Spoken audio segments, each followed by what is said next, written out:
Hey everyone! Welcome to the follow-up video to my Monsters Inc. Iceberg explanation. If you're coming here from the original video, I'm glad to have you back, and if you're new here, while I'm excited to have you watching, I highly recommend you watch the original video beforehand.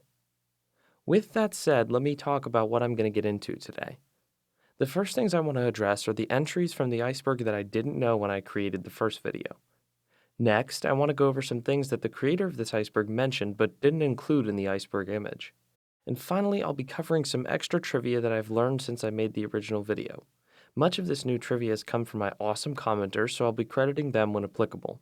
If you learned anything new today or liked the video, show your support by liking the video and hitting the subscribe button to help support my small channel. Now let's dive deeper into some Monsters Inc. lore. We'll start this off with the missed entries. So one thing I didn't know when I created the first video is what the secret Pixar monkey is. Now, as pointed out by many of my commenters, this entry refers to a monkey that's just waltzing around in the background of interviews found in the bonus features of the Monsters Inc. DVD. Apparently, it was just there for the day. And there's a blog about this little guy I found which references what I believe is a deleted video where Pete, Doctor, and some of the others explain the story behind the monkey, but I just can't find it. So if anyone happens to know where this interview is, please let us know in the comments. Monkey. Next up, I'm going to add some stuff to the 4th grade entry. So in the first video, I talked about this line, but what I did not mention about it was that there actually was a deleted scene from Monsters University with the characters in 4th grade. As explained in some interviews, the creators were forced with the tough decision of respecting the quote and thus continuity, but also telling the story that they wanted to tell. In the end, they decided to cut out the scenes, so I guess it's up to our imagination to determine exactly where the favorite duo met, since I don't know for sure if deleted scenes are canon, so you can watch the full clip here if you want to check it out for yourself. Oh, wait, there's something else. There's this line from the original Monsters Inc. trailer. Magnolia? Give me that. It's Mongolia. Mike, does this look like Mongolia to you? Well, kind of. Okay, you remember the 5th grade? Yeah. When you spent all your time passing notes to Susie Boyles? Loved it. The rest of us were studying geography. This is not Mongolia. Would you listen to this? Which references the 5th grade? Alright, now I'm completely lost. Honestly, I have no idea what to believe. As brought to my attention by some commenters, I feel that I need to add some more detail to this entry from the first video. So in an original draft of Monsters Inc., Mike wasn't included, and the story only revolved around Sully. So where exactly did Mike's character come from? Well, it was actually inspired by the original version of Boo. In this original draft, Boo was a little bit older and had a little bit more attitude. Not only that, but she wore a green costume with a fake third eye. Eventually, Boo was changed to be a little bit younger and a little bit more sweet, but those aspects of her character were turned into the Mike we know and love today. That's why Mike didn't change nearly as much as Sully did in this original draft. The character was already created. I want to add some more detail quickly to the Monsters and Scaredice entry.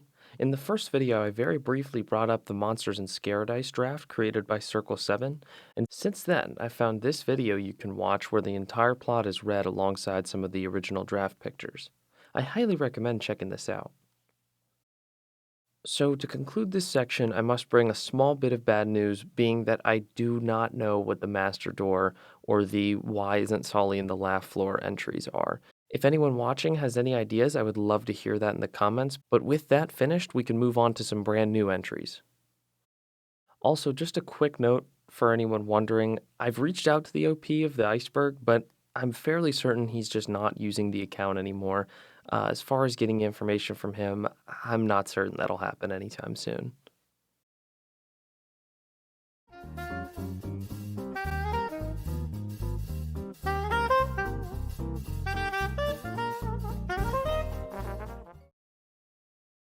So next we'll move on to some original entries. This category is about entries that the creator of the iceberg put in the comments of his original post, stating that he forgot to add them in or came up with them after he created the iceberg image. So for these entries, I'll pretty much be reading straight from his explanations. Once there was a land with two primitive tribes, the Mans and the Mons. We'll kick this category off with the Mans and Mons. So there's a history of the Monster World video in the Blu-ray release of Monsters Inc. that goes into the backstory, ancient stuff, of Monsters Inc. The Mans and Mons were two tribes at odds with one another, and the Mons were scared out by the Mans. They went to an island where they ate a bunch of fruit that turned them into bigger monsters, and they became scared of themselves, but they realized that they could use this on the Mans to scare them back. It's debatable how canon this is, but a fun little detail is that you can see that the fruit does bear some resemblance to the ones seen in the film. You can watch the full clip here if you'd like. The next entry here is that Monsters University was conceived before Monsters Inc. In a later version of the Monsters Inc. storyboards, you can see Mike and Sully going to college. This features a lot of oddities, such as Mike being the one to excel in this version, Mike being orange, and a violent Nintendo game. It also changes the motivation of Waternoose to being about stock as opposed to a power crisis. It's pretty interesting, and you can check it out here.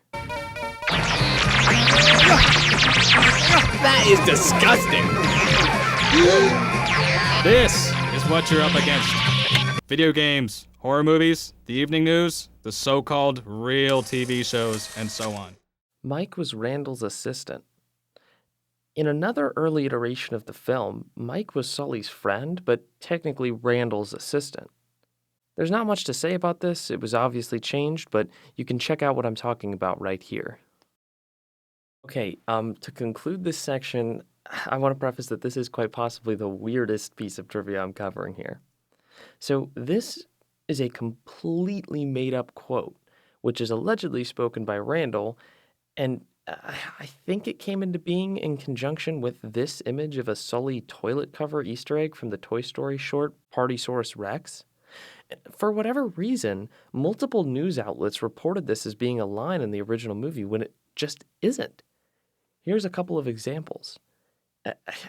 I'm not 100% sure where this came from, but again, this is completely made up. Like, this is nowhere in any of the movies.